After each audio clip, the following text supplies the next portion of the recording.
That's interesting. So, 2,500 hours later in Stormworks Build and Rescue, and in that time I've sort of accumulated quite a few little tips and tricks when it comes to building all the different boats you'll see in the workshop or in the videos. And a few people recently have asked me for tips, videos, and like how to do stuff, or even when I'm streaming, people are like sort of asking how to do stuff. Even so far as how I can get boats in certain places where they might not be able to get them themselves. So, to celebrate my achievement, well, is it an achievement? 100 days in a game? I would deem it as yes. Other people probably argue that it's a little bit of a waste of time. But yeah, I'm going to go with the more positive outlook. So we're going to celebrate that by doing a tips and tricks video. So I've got about, let's just check here. We've got four different parts to this video. One of them having in itself 6 different parts in itself. So we've got plenty of fun tips that hopefully will make your boats and whatever your creations are a bit better, or even just your general game experience. So tip number 1. This is possibly going to seem a bit simple. It can seem a bit simple to a lot of people, but it's actually getting the boats in the workshop. So there's something you've built yourself, or something that you got off the workshop page. Let's use this tanker as an example. Whatever it is, you would generally go to your workshop and press spawn your vehicle, and that will spawn it in the workshop area. And the workshops are pretty much everywhere where you see a house. Now, some of them, like this one over here at the airbase, will not be much good to you if you're wanting to spawn in a boat. I'm for some reason on the roof, but we can see in. You're not going to get a boat in there. Well, you might, but it won't go anywhere.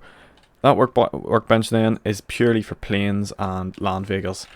Other ones like this one at North Harbour are purely for boats, so you could maybe spawn in some sort of amphibious aircraft or amphibious vehicle, but it would be a struggle. You wouldn't get really far up the sides with an amphibious vehicle.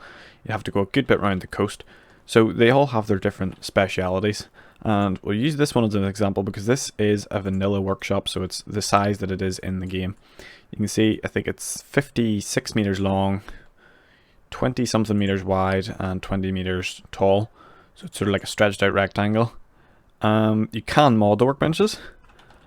So this is just a sort of side tip. Make something like this. So that way, if you're building a modded workbench like this, it means then you can use this as a reference. So this will take up the vanilla size, but you still have all the free space to move it about. So you can build a boat that will be able to be used by everyone everywhere. But you can spawn it in if you want to have a look at it up on the side or further out into the water or something like that. You have the freedom to move this thing about, and that'll show you what it'll look like. So coming past the obvious technique of using a workbench to spawn your vehicle in, we might not want to use this workbench because if we take it here for example, Coast Guard Outpost, if this is your only modded workbench and you have a boat that's longer than the average workbench, you then need to sail it all the way down. Say you're wanting to go into the Sawyer Islands, or you're wanting to come down to the Isle of Donk, you have to sail it down and around some of these bridges. If it's somewhere like this, you'll have to literally go all the way up and around, which I think is a bit ridiculous. They need to sort something out with that. But you'll have to sail quite a long distance. And this also ties in with another thing, which is the build limit. So when we hover over the spawn button, you'll see mass and cost. So this thing will cost £3,100 or dollars to spawn in. That's only relevant if you're in career mode. You don't need to worry about that if you're in creative. But the bit on the top, mass, so this is 1,553 mass. That is how much this, how many blocks is in this. It's sort of a mixture of blocks and then also logic and different paints and colours and stuff will add on to that to certain extents as well. Now, this ship is about 80 meters long, so it's a lot bigger than the standard workbench. The standard workbench would come out to about this line that you can see in the harbour. And obviously we need the XML modded bench for this. Also, if we come up here, you'll see the mass is 207,000 mass. So certain computers handle this a bit differently from my understanding. It used to be that over about 180,000 parts would start to delete, so you would spawn it in and you'd be missing the door, or you'd be missing different subgrids and stuff like that. I'm not really sure. It could have been sort of optimized and updated recently, but you can still get that on bigger boats. I'd say if I try to spawn in anything bigger, I've got quite a big cruise ship that I don't even want to try and spawn in because it would probably crash everything. But it will cause issues then when you try and spawn it in. So your best bet is to use a mission.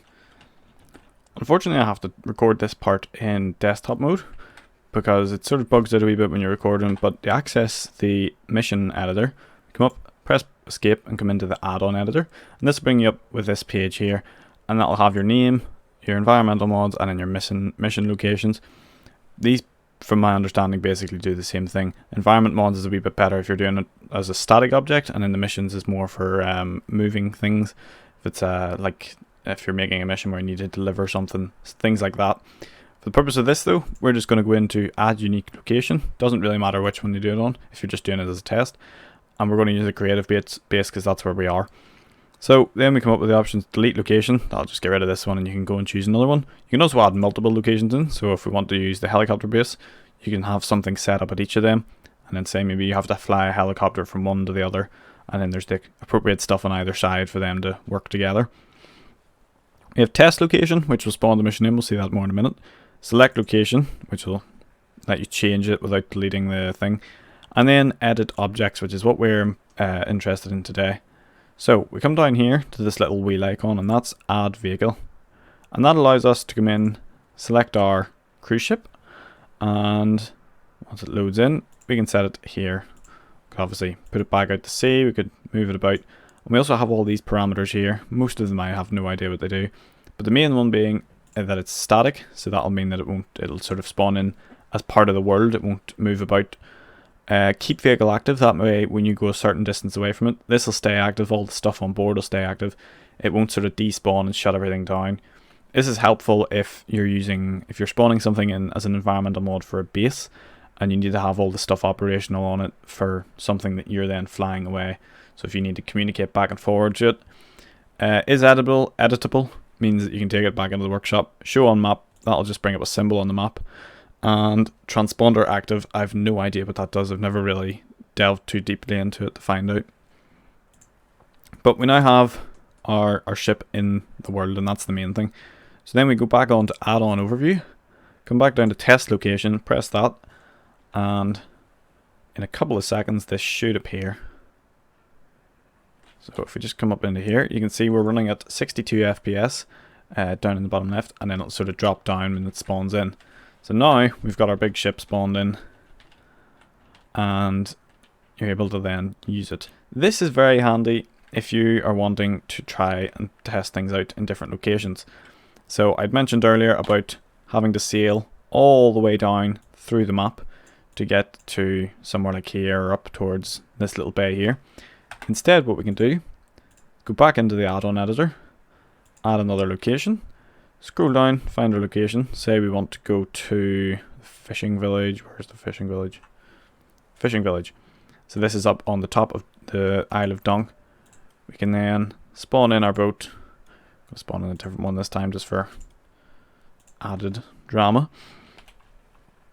And then we can go over to the location. Right click to teleport, and we should just plonk ourselves down here right beside the boat. So now the boat is spawned in at this location. We haven't had to sail this over here, we haven't had to drive it and leave it for ages to get it over here. It's very handy when you're testing things out. Also allows you to build stuff like harbours, where you could have a harbour extension coming out of here, that kind of thing. It's very, very helpful for that. So that is our first big tip, and it's spawning vehicles in. Obviously you've got the obvious workbenches, but a lot of people don't seem to know about this, and they don't know the sort of advantages of it if they do, like being able to move them about. So our next tip is in relation to building. So I've got 6 different tips to work into this, covering everything from sort of using drag. This is the first sort of basic tip. A lot of people don't seem to know you can do this. Some people have seen this on stream and not known that you've been able to sort of build a big plane and then build stuff off it. Speaking of planes, we can then put a symmetry axis on 3 different planes. So if we use the horizontal axis, I think that one is horizontal, we can drag a line across each way. Obviously they'll need to be connected, but we can drag drag that up, and it'll be identical on both sides. This is really handy for boats, because that way you don't need to make them both on each side and then make sure they're symmetrical. Well, handy for everything really, because everything needs to be generally fairly symmetrical. And then of course you can turn this off and just operate as normal. We can also do up and down, and then forward and back. So there's a lot of different variety that you can work with on these if you're building different types of creations that demand different types of symmetry. So tip number 2 is using control. So at the moment we just have one block, it's this white block, but if we spawn in, we'll just use the Saoirse as another example. This is my stream boat, by the way. We've been building this on stream, so check that out if you want to see what's going on with it. If we have this boat here and we're working on, let's go down to the engines. If we're working on the engines, there's a lot of these parts that are dug way down at the very bottom. So all your engine parts, your alternators and stuff. If you've already got the part spawned in, so say here we've got alternators, if we need another one, hold down control and we can click on it. We can click on another engine, we can click on the alternator again. If we need more railings, stuff like that, anything you want, just hold control and click on it, and that will allow you to select that item. And it's a lot quicker and easier than hunting through the tab menu and hunting through or searching and stuff like that. It just makes life a lot easier if you already have the items spawned in, which is why sometimes on stream, if I'm doing stuff like this where it's sort of more specialist items, I'll have a row of them spawned in and just kind of go up and tab up in our control and then select them as I need them. So if I needed a filter or a pump or a corner piece for the pipe, everything is at my fingertips here, and that's very handy. Control also allows us to copy and paste things. Now, how do you copy and paste things? That is the selection grid. So you can see we've got a little box here. Now that's all well and good, you can drag that about and then you can go down to resize grid and drag out the area that you want this to take in. So if you want to copy the whole top deck, you can copy that, copy the mast and all that sort of stuff. What a lot of people don't seem to realize is that you can also use control. So take these seats for example. I can press control on any part of these seats and it'll move the selection area over to that area, and then I can drag it out accordingly. Or one step better than that, if I hold down shift, we then see a green box come up and we can click on other items like that, and we can resize our grid. So we'll do it again with the mast here. Select the top red light down as far as the radar with the shift, get our flag, get our lights, all that kind of stuff. We can get it all selected using shift, and it just makes it so much easier to drag that out rather than having to resize this to make sure you've got the right amount in. We can then either use cut, copy, or load content. Load content's a wee bit separate to this, but cut and copy, it's the same as if you're on a Word document or copying photos. Control C and Control X. So Control C for copy, Control X for cut, and then Control V. If we cut that, we can then move it about, and then Control V, paste it back down again, and merge it back in with the rest. Then we have the option to load content. So this means you can build stuff in separate parts. So for this boat, or sorry, for this boat here, this big cruise ship, I've been using a lot of the same systems off the boat that we have spawned in, and I'm able to do that because I can press load content. We're just going to use the same boat again here, and you can see that's coming up in a big red circle because this is literally the same file being placed over the other one. But we can drag that across and spawn in an identical boat or a different boat, whatever way you want to spawn in. We can spawn that in beside it, and it saves us having to make everything twice, which is very handy. If you have a system that you like, you can copy it from one onto the next boat, and that means all your different boats can all match up together. Coming back to our first tip about being able to drag things out, so we can drag out different blocks. This also works very well for measuring stuff. So I've purposely waited until we've got this boat spawned in to show you this. So if we want to find out how wide this boat is, say we're discussing it with people on a forum, or even just trying to write a description for it, we can drag that and it'll show up down at the bottom right hand corner of the screen that this boat is 7.25 meters across. We can also use this for length, so it'll come up in the blue instead if we're coming for forward to back, and this boat's about 30 meters long. So we can drag that all the way down to the back, and there we go, 29.5 meters. And you can get all these different measurements. This is also really handy even for building stuff. So if you're building something in 2 different sections and you want to make sure they're the right size, rather than just guessing, you can get a precise measurement, make a note of it, and then it'll all work out nicely and you can match them up together. So while we're down at this end of the boat, brings us on nicely to the next one, which is rudders. Now this is actually going to seem like a very, very basic thing. Rudders are the control surfaces that will steer you from left to right, obviously. And you can see when we've got them spawned in, we can turn off the directional arrows. But that's not what we're here for. We're here for the plus and the minus. So if you press A on your keyboard and you've got it hooked up to A on the wheel, A and D, A will place a minus value, pulling the rudder to the left. D will place a positive value, bringing it to the right. But the issue can arise when you're spawning these in symmetry. If we simply place them down, one is facing one way and one is facing the other way. And that might not seem like a huge issue, but if you imagine pressing D, you're going to be sending 2 positive values, which will send them both out to the different sides and have no effect on the steering whatsoever. So they'll cancel each other out in effect. So it's important when you're placing the rudders down to turn the symmetry off, place them down. There you go, we've got D for your positive, A for your negative, and now they're both matching up and they're synced. Another possible way of doing this is to use a numerical inverter, which will flip one of the values around. But that's a lot of effort to go to just to account for that. So it's a lot easier turning the symmetry off and doing it like that. So I could possibly have done these in the wrong order, but if you see here, I can go through all 10 of the different items that are in my hotbar down at the bottom. The hotbar is very handy because it means all your regularly used items, so blocks and wedges and that kind of thing, you can have them at their fingertips rather than having to troll through all here and sort it out that way. But you'll notice I didn't click on any of these, so I can click on the third one in and actually go to this one, and that's by using the numbers along the top of your keyboard. So all of these are assigned a number from 1 to 0, and if I press 5, it gives me my 1x2 wedge. If I press 7, it could be my 2x4 pyramid, or whatever you have in them orders. And it's very, very handy because you can place something down and then get your other blocks into it like that. Then if we want to delete something, say we press 1 on the keyboard, we can place a load of blocks, but we've done too many blocks.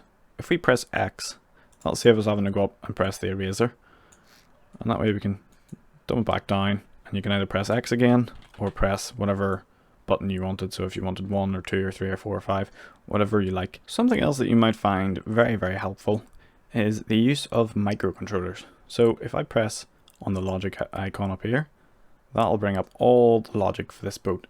Now this can be a bit daunting if you're a new player or even just someone that's more used to building smaller things. This is a lot of stuff going on, but it's probably half of what it would have been otherwise, because we are using composite. So composites come from the panels and come from the screens and go into these different controllers, and the controllers we can build in the microcontroller editor. So we go up to the top right hand corner and click on the microcontroller editor. That brings us in here. We can rename it, resize it, and add whatever logic we want, whether it's on, off, number, composite, video, audio, and then we can change it from input to output and name all of these accordingly. If we take one I built earlier, which is the all-in-one propulsion control, this allows me to control all of my engines, well, all 2 of my engines from the same keys, and allows me to do a few different tricks with them, such as using the forward and reverse on both engines separately, so using W and S and up and down, and that splits them up, makes it easier to turn and that kind of thing. And you can see we've got different connections for each side of the boat, and then our sort of standard connections down the middle, and we've got them all named accordingly. But when it gets really interesting is when you head in here. So granted, this is quite a small one in comparison to some of the microcontrollers you'll see on boats, but if you can imagine all of this stuff in regular logic blocks, so if we press tab, come down to logic, if we were to build this all using these different blocks, we would have so much more of all these red lines and red and green lines. Whereas instead, we can feed all our values into the controller, and then the controller can do all the work, keeping all of that stuff inside the controller, not muddling up outside, and then we can feed it through composite up to our little screens and stuff. And these screens are very handy as well. Well, screens are actually instrument panels in the items, so you can scroll down and find them in displays, so you can go over the instrument panel. But they're not just instruments, they can be used for controls as well. For example, we've got steering and propulsion controls on this one. And then over here we've got a wide variety of them sort of used for displaying information, turning on all our lights and stuff, engine management. Everything is as much as it can be compacted down. If we look up on this, we've got four different parts to each of these. If you can imagine the 4 different buttons then that you would have to replace these, it would take up an absolutely extortionate amount of your wheelhouse space. So using these is very, very helpful, and it also makes the boat look a bit more realistic in my opinion. So ignoring all the warnings that my computer is giving me, this brings me on to our final point of realism. Now this isn't really a tip, this is more of just kind of guidelines and stuff that I try and go by for my vessels in particular. So as you can see up on the very top there, we have a mast, and on that mast we've got a selection of different lights. If we use our no clip, probably should have included that as a tip, press home on your keyboard and you can no clip around the place.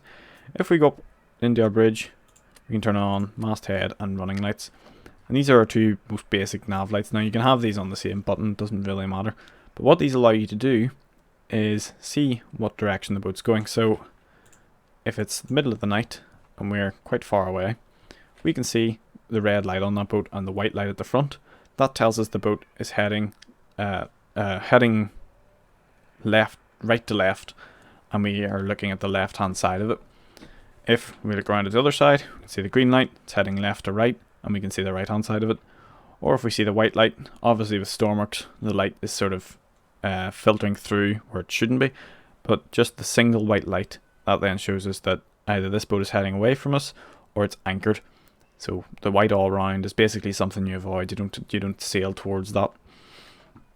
But this is very helpful, not only in making your boat more realistic, but it has benefits in multiplayer and RP as well. So if you have other players on their boats, or even if you're RPing with your own boats, you can have a boat on autopilot and you can look at it, see its lights, tell what way it's going, and then approach it accordingly.